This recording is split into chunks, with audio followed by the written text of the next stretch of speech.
I moved into what I thought was my dream neighborhood: quiet streets, well-kept homes, and a community that seemed perfect on paper. But that dream turned into a nightmare the moment I started dealing with my homeowners association.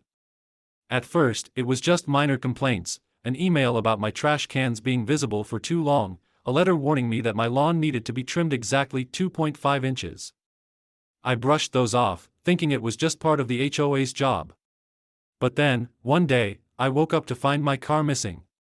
Panic set in immediately. Had it been stolen? I called the police, only for them to tell me my vehicle had been towed at the request of the HOA. Confused and furious, I checked my emails and mailbox, expecting some sort of warning, but there was nothing, just a vague note taped to my front door stating that unauthorized vehicles would be removed. That didn't make any sense. I had registered my car when I moved in, and my spot was assigned. When I confronted the HOA president, a smug, power-hungry woman named Linda, she simply shrugged and said, "It's your responsibility to stay compliant." No explanation, no sympathy, just cold indifference. The towing fee? $350. The storage fee? Another $50 per day. Fuming, I paid to get my car back, only to have it towed again a week later. This time, the excuse was parking too close to the curb. I measured the distance. It was well within the legal limit. That's when I realized this wasn't about rules, this was a game, and I was their latest target. I started researching cases like mine and found out that HOAs across the country had been weaponizing towing as a form of control, illegally removing cars, making up infractions, and financially draining homeowners to force compliance. There were stories of people losing thousands, some even being driven out of their own homes due to mounting fines and towing fees. I wasn't going to be another victim. I decided to fight back. But I had no idea just how far this battle would escalate. I thought I had seen the worst of it, but I was wrong. The second time my car was towed, I was still fuming, but I figured it had to be the last time. I was careful, more careful than I had ever been. I parked perfectly within my assigned space, double-checked my registration with the HOA, and even took photos to document my compliance. But a few weeks later, my car was gone again. This time, I caught it happening. At 3 a.m, I heard the unmistakable sound of chains rattling outside. I ran to the window just in time to see a tow truck pulling away with my car hooked up. I threw on my shoes, sprinted outside, and shouted at the driver, demanding to know why my car was being taken. He didn't even look at me. He just handed me a paper and drove off. The paper was another vague violation notice, but this one had no specific reason listed, just the phrase, "unauthorized vehicle." I had proof my car was registered. I had emails. I had documents. But none of that mattered because the HOA controlled the towing company, and they knew I had no real way to stop them. That was the moment I snapped. I had been trying to play by their rules, trying to be reasonable, trying to believe this was some sort of mistake or miscommunication. But it wasn't. It was targeted harassment. I knew I wasn't the only one dealing with it either. I started asking around the neighborhood, and sure enough, I wasn't alone. My neighbor, Greg, had his car towed twice in 1 month for reasons that changed each time. An elderly woman down the street had to pay over $1,000 in fees just to get her car back after the HOA refused to acknowledge her complaints. Another family had stopped parking in their own driveway altogether, too afraid to risk it. The HOA had turned towing into a business, and they were making a fortune off our misery. I decided to fight back. First, I filed an official complaint with the city. The response was slow, filled with red tape, and ultimately useless. The towing company had contracts that gave them the legal right to remove cars at the HOA's request. My next step was contacting a lawyer. The lawyer confirmed what I had already suspected: HOAs had too much power in these situations, and unless I could prove illegal activity, I was stuck. I was running out of options. Every time I got my car back, I was losing more money. Every time I tried to argue, I was met with the same smug indifference from Linda, the HOA president. She even had the audacity to smile at me one morning and say, "You should really read the rules more carefully." That was when the idea hit me. If I couldn't stop them through complaints, if the law wouldn't help me, then I would beat them at their own game. They had been playing dirty, taking advantage of loopholes and legal gray areas to enforce their own power. But what if I took control of the system itself? What if I went after the source of their power? I didn't just want my car back anymore. I wanted revenge. I started looking into the towing company itself, researching who owned it, how it operated, and most importantly, whether or not I could take it from them. That was when I made a discovery that changed everything. The towing company wasn't owned by some large corporation. It was a small business, barely staying afloat. And best of all, it was for sale. The moment I found out the towing company was for sale, everything changed. It wasn't some untouchable corporate giant, it was a struggling small business barely keeping its doors open. The owner, a man named Rick, had been trying to offload it for months. I dug into the details and quickly realized why. The company wasn't profitable on its own. The only thing keeping it afloat was the HOA contract, and even that wasn't bringing in much revenue after accounting for expenses. Between maintaining the trucks, paying employees, and covering legal fees from past complaints, Rick was drowning. He was desperate to sell. That desperation worked in my favor. I met with Rick under the pretense of being an investor looking for a new business opportunity. Over a few conversations, I learned the ins and outs of the company, how they got contracts, how they determined which cars to tow, and most importantly, the fine print in the contracts they had signed with the HOA. The more I learned, the clearer my path forward became. I made an offer, one that was lower than what he was asking but high enough that he didn't hesitate. Within weeks, I was the new owner of the very towing company that had been making my life hell. The first thing I did was review the contract with the HOA. I had assumed that it was airtight, that Linda had made sure everything was locked in her favor. But I was wrong.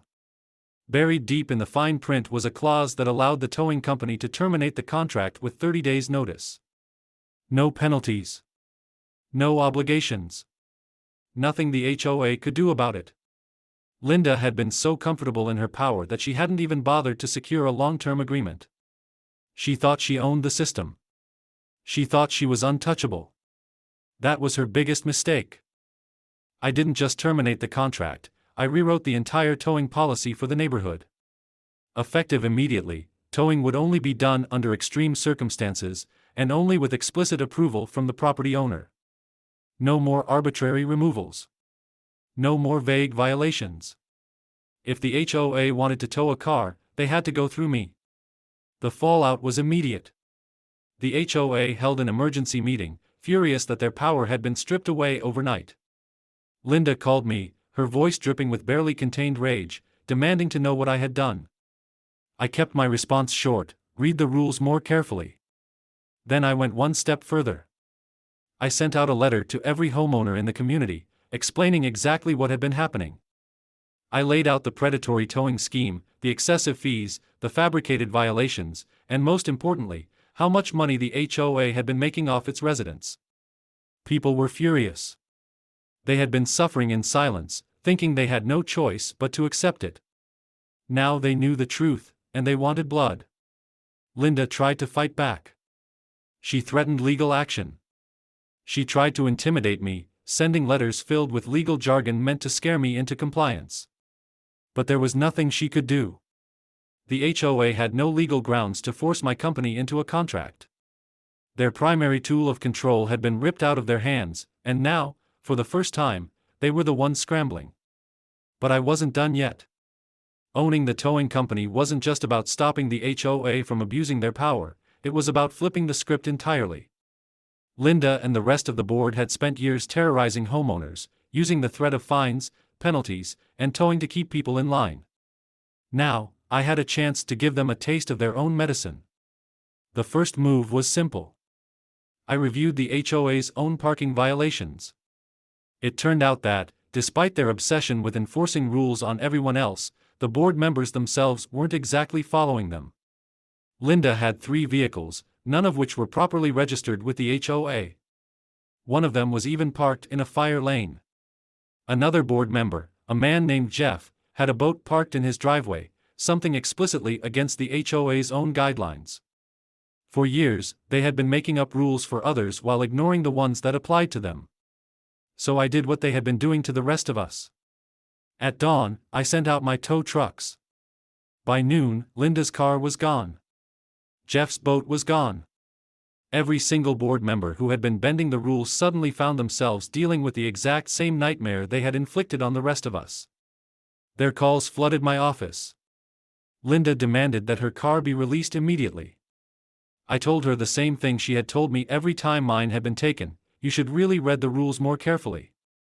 She tried to argue, but I cut her off. You'll need to pay the fine. Oh, and just so you know, storage fees accrue daily. She lost it. She screamed at me, threatened to call the police, threatened to sue. I welcomed it. The police couldn't do anything. It was all within the legal bounds of the HOA's own policies. And as for a lawsuit? I had more than enough evidence of her misconduct to drag her and the entire board into a legal battle they would never win. But I wasn't just interested in payback. I wanted to fix what they had broken. I started attending HOA meetings, not as a frustrated homeowner, but as the person who now controlled one of their biggest enforcement mechanisms. I pushed for reforms, clearer guidelines, actual warnings before fines, and most importantly, a new vote to remove the current board. The homeowners were on my side. They had been waiting for someone to stand up to the HOA for years, and now that the truth was out, they weren't afraid anymore. The vote was swift and decisive. Linda and her cronies were kicked out. The new board was made up of people who actually cared about the community. The towing policy was rewritten permanently, and the excessive fines and harassment stopped overnight. Linda, on the other hand, had lost everything. Without her position on the board, she had no power left. And since her personal car had been towed legally, she had no choice but to pay the fees to get it back, over $1,000 in total. For the first time in years, the neighborhood finally felt like home again. With the HOA board dismantled and their abusive towing scheme crushed, life in the neighborhood started to feel normal again. No more ridiculous violations. No more waking up to find cars mysteriously gone. People could finally breathe without the constant fear of being targeted for some made-up infraction. But I wasn't done yet. I didn't just want to stop the HOA, I wanted to make sure nothing like this could ever happen again. The first thing I did was dig deeper into the HOA's financial records. Now that Linda and her cronies were gone, the new board had access to all the shady bookkeeping that had been kept hidden from homeowners. What we found was worse than we imagined. The old board had been pocketing money from the towing fees. The HOA was supposed to be a non-profit organization, but Linda had been siphoning off a percentage of every vehicle that was towed, disguising it as an administrative fee. Over the years, that had added up to tens of thousands of dollars. And it wasn't just her, several board members had been doing the same thing. Armed with this evidence, I worked with the new board to file a lawsuit against the former HOA leadership. We had them dead to rights. They had committed financial fraud, abused their positions, and violated the very bylaws they had sworn to enforce. Instead of simply being removed from power, they now faced legal consequences. Linda, once so smug and untouchable, was suddenly looking at real penalties. She tried to fight back, hiring a lawyer, claiming she had done nothing wrong. But the evidence was overwhelming. The lawsuit ended with a settlement. She was forced to pay back the money she had stolen, and she was permanently banned from serving on any HOA board in the state. With the HOA reformed and the toxic leadership gone, I made one final move: I sold the towing company. I had never wanted to be in the towing business. I had bought it for one reason only: to take away the HOA's ability to abuse it. Now that the new board had written fair policies, the company wasn't needed in the same way. I found a buyer who wanted to run it as an ethical business, someone who wouldn't let it be used as a tool for petty harassment. And with that, I walked away, having turned the very system that had once oppressed me into my greatest weapon. Neighbors who had once been afraid of the HOA's power now had a voice. The ridiculous towing policies were gone, and homeowners were treated with fairness instead of threats. I had started this battle just wanting my car back. But in the end, I took back something far bigger: control over my own home, my own community, and my own peace of mind. Linda had no idea what was coming when she first started targeting me. But now, she was the one paying the price. And I had won.